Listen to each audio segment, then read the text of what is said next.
Class 9th के biology में जो चैप्टर नंबर 1 है सेल, और आज के ऑनलाइन क्लास में जो डिस्कस करेंगे वह टॉपिक है राइबोसोम्स और लाइसोसोम्स के बारे में। हम बात करेंगे क्लास 9th के बायोलॉजी में राइबोसोम टॉपिक का आज के ऑनलाइन क्लास में। तो सबसे पहले हम राइबोसोम के बारे में बोलेंगे, उसके डिस्कवरी से रिलेटेड कि राइबोसोम जो जॉर्ज इमिल पैलेट नामक साइंटिस्ट थे। जॉर्ज इमिल पैलेट किनका नाम है? साइंटिस्ट का नाम, जो सबसे पहले फर्स्ट ऑफ ऑल उन्होंने राइबोसोम को डिस्कवरी करने का काम किया था। कब किए थे? 1950s 1950 ईस्वी में किए थे। कौन किए थे? जॉर्ज इमिल पैलेट किए थे। कहाँ के रहने वाले थे?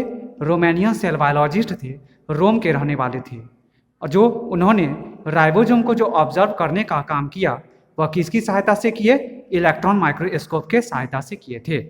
दूसरी बात कहेंगे तो यह राइबोसोम जो अगर हम उसके राइबोसोम के शेप की बात करेंगे तो यह स्फेरिकल इन शेप होता है, मतलब गोलाकार होते हैं। और साथ ही साथ यह राइबोसोम जो ग्रैन्युलर पार्टिकल्स भी होते हैं। ग्रैन्युलर पार्टिकल्स का मतलब कि यह मतलब चीनी के दाने के जैसा भी इस राइबोसोम का साइज होंगे और काफ़ी डेंस होंगे। मेजॉरिटी राइबोसोम जो सेल के साइटोप्लाज्म में फ्री फॉर्म में प्रेजेंट भी होंगे। हम दूसरी बात कहेंगे कि यह राइबोसोम जो कहाँ कहाँ प्रेजेंट रहेंगे, तो कहेंगे कि राइबोसोम जो प्रोकैरियोट्स और यूकैरियोट्स दोनों में यह राइबोसोम प्रेजेंट होंगे। मीन्स डैट कह सकते हैं कि ribosomes which are found in both prokaryotes and eukaryotes.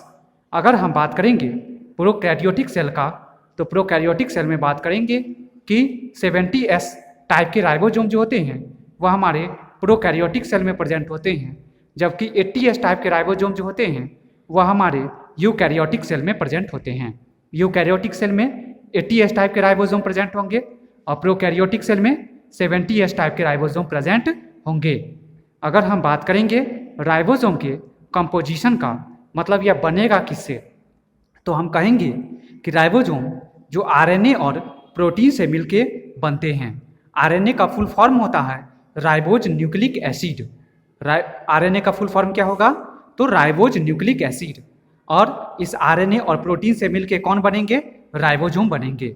तो हम क्या कर सकते हैं कि ribosomes which are composed mainly of RNA and proteins. इसके अलावा अगर हम बात करेंगे किसके? फंक्शन के बेसिस पे।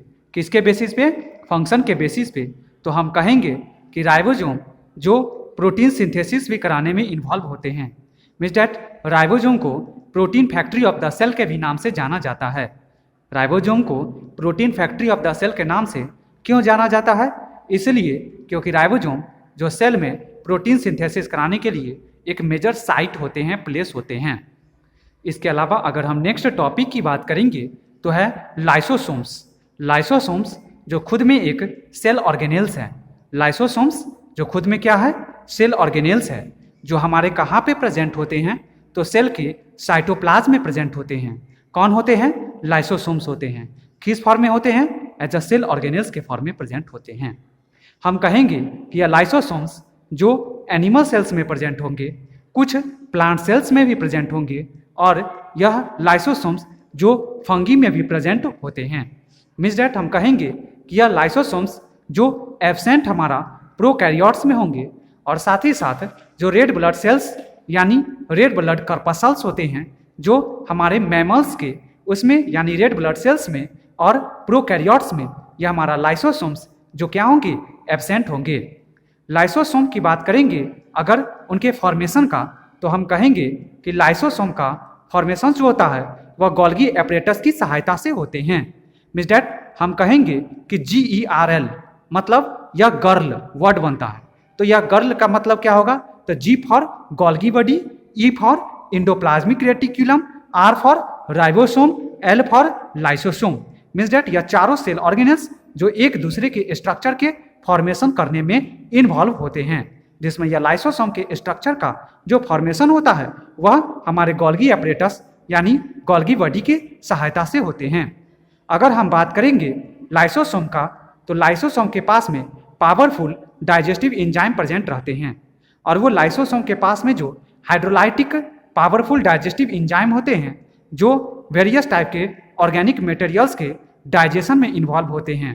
मीन्स डैट कह सकते हैं कि लाइसोसोम अपने पावरफुल हाइड्रोलाइटिक डाइजेस्टिव इंजाइम की सहायता से यह ऑर्गेनिक टाइप के मटेरियल्स को, जो कार्बन बेस्ड ऑर्गेनिक कंपाउंड होते हैं जिसमें कार्बन, हाइड्रोजन और ऑक्सीजन प्रेजेंट होते हैं, उस तरह के मटेरियल्स को यह डाइजेस्ट करने में यह लाइसोसोम हाइड्रोलाइटिक एंजाइम की सहायता से इंपॉर्टेंट और वाइटल रोल प्ले करने का काम करते हैं। नेक्स्ट अगर हम बात करेंगे लाइसोसोम के फंक्शन का, तो हम कहेंगे कि लाइसोसोम जो सेल के ब्रेकडाउन में भी इन्वॉल्व होते हैं। मीन्स डैट जो कम्प्लीटली मैच्योर सेल हो जाती हैं और उस तरह के सेल को मैच्योर जो कम्प्लीटली अपने स्टेज कंप्लीट मैच्योर स्टेज में आ जाते हैं, मीन्स डैट उस तरह के हम कह सकते हैं कि सेल के डेथ और दोबारा से सेल को तोड़ के न्यू सेल के फॉर्मेशंस कराने में यह हमारा इंपॉर्टेंट और वाइटल रोल प्ले करने वाले जो होते हैं वह लाइसोसोम होते हैं एज ए सेल ऑर्गेनेल्स के रूप में। मीन्स डैट कह सकते हैं कि लाइसोसोम्स विच आर ऑल्सो भी involve in the breakdown of cells as the functional form. तो आज के लिए हमने 2 टॉपिक पढ़ा है, राइबोसोम के बारे में और लाइसोसोम के बारे में। नेक्स्ट ऑनलाइन क्लास में हम लोग नेक्स्ट टॉपिक के साथ डिस्कशन करेंगे। आज के लिए इतना ही। Thanks, have a nice day.